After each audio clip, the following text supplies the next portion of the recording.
It's not every day we get news of a new helicopter being in the works.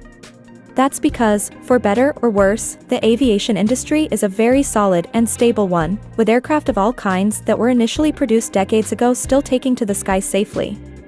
But, from time to time, someone is working on something new, and we feel obliged to pay attention. The Robinson Helicopter Company is the one responsible for us being here now. The California-based company, in the business of producing rotary wing aircraft since 1973, is about to release its fourth modern-day model, a light helo that should mark the future of aviation, if we are to use the crew's own words. The machine is called R88, and it's supposed to be the largest helicopter Robinson made to date. That's because it will be capable of accommodating 2 pilots and a total of 8 passengers, or up to 3,000 pounds of cargo. The R88 was officially announced earlier this month, but work on it has been ongoing for some time now. Expectations are that it should be ready to cater to the needs of its operators by the end of this year or by 2026 at the latest. Speaking of operators, the versatility of the R88 makes it suitable for a wide range of uses. It can be flown for tourist trips, as an air ambulance, as an aerial firefighter, or as a utility vehicle. Granted, it doesn't bring truly revolutionary technologies to the market, but it does make use of the most recent ones in a way that should make it the most capable, affordable, and easy to maintain in its class. As far as its design goes, we're dealing with a machine that relies on a 2-blade main rotor high up on the body and an open-tail rotor at the back. Its sides are fitted with large sliding doors to allow easy access for people and cargo, while the rear was gifted with a pickup truck-style, fold-down door large enough to fit a HEMS stretcher.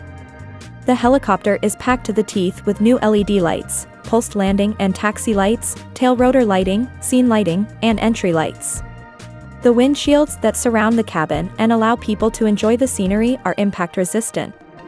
Like most other helicopters in this class, the R88 uses skids for landing and supporting itself while on the ground, but those can be swapped for high skids when the helicopter needs to carry a firefighting water tank. The interior is configurable to suit the needs of its operators. When spec'd for passenger transport, the flat floor allows for several forward and club seating configurations.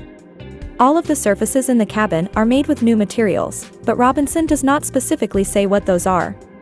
As said, the R88 was meant to be flown by 2 pilots, but it can also be configured to be operated by a single human. When that happens, the pilot can control the aircraft from either the left or the right side, thanks to the use, for the first time in the company's lineup, of a dual cyclic control system with removable controls. The helicopter is gifted with all the goodies it needs to safely stay in the air.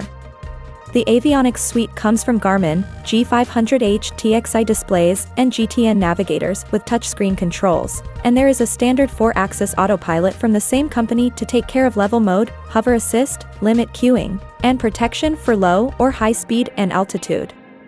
The G500H TXI displays offer, for the first time, an alert that informs the pilots on the state of the R88's component parts.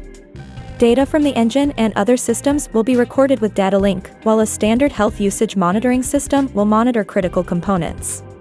And now, a thing or two about the engine. It was this week that Robinson announced it selected French aerospace company Safran to provide the power plant, more specifically the latest member of the Ariel family, the 2W. The unit is capable of developing 950 shaft horsepower, but we don't know yet how fast the helicopter can fly thanks to it. We do know, however, it will be capable of transporting the R88 to distances of 403 miles on a single fill of the tanks, which should translate into 3.5 hours of flight time. The Robinson R88 cannot be ordered yet, but the deposit banks were open on March 11th for dealers. The company is asking $3.3 million per unit. That's for the standard version, of course, as the helicopter can be customized in a variety of ways, including with OEM mission equipment, meaning stuff like a 3,000-pound cargo hook, a utility basket, a wire strike protection kit, and even pop-out floats, among others.